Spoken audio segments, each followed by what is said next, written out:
I'm not very advanced in computers, and I think everyone knows that because I didn't do my undergrad in computers, but I did almost become an engineer when I was in grad school because I um, developed this automated control system for SCADA network for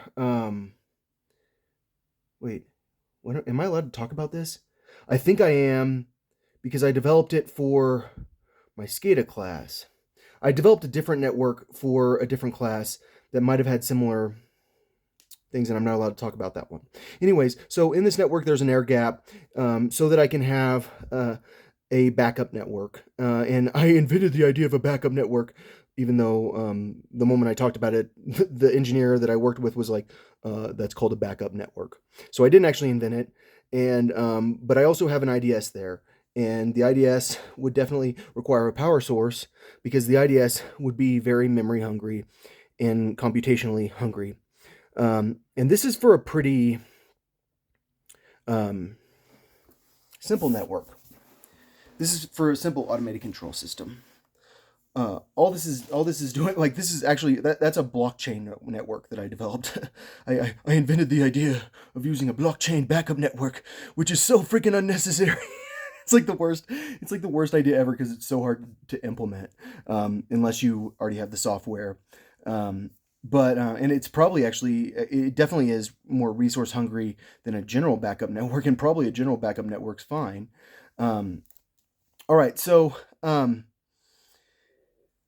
I'm talking about is how that's an automated control system that has security. That's definitely connected to a like solid power source, like a wall outlet.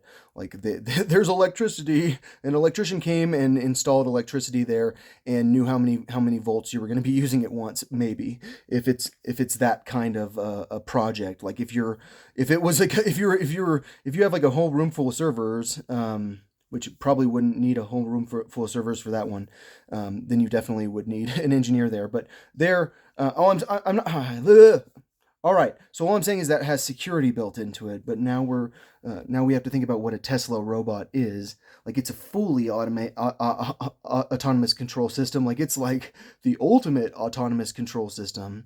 To the point that like it's doing natural language processing and making decisions based on like what it decides to do um, because you told it to. It's Amazon's Echo, but it's mobile and it's power hungry.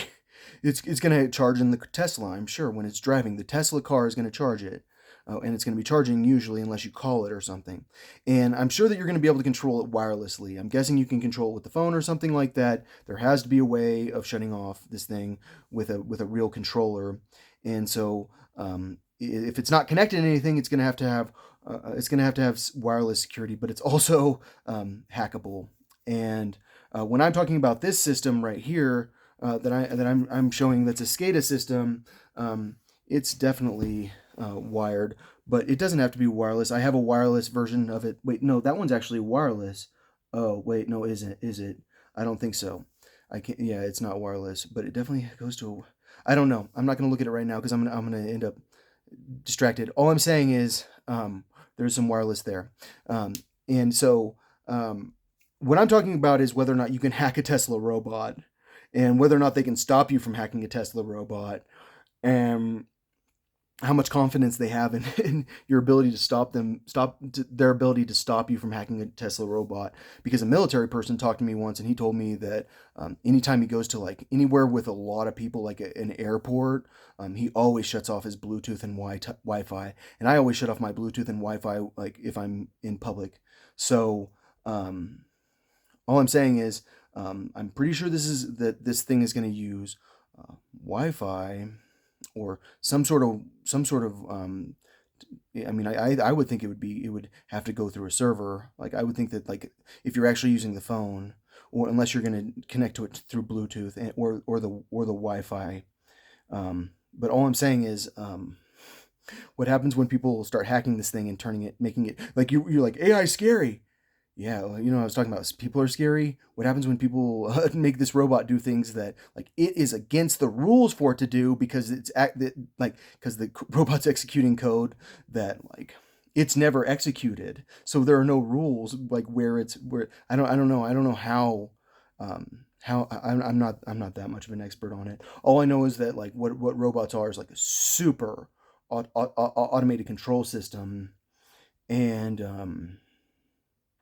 I think that's pretty scary from a security perspective.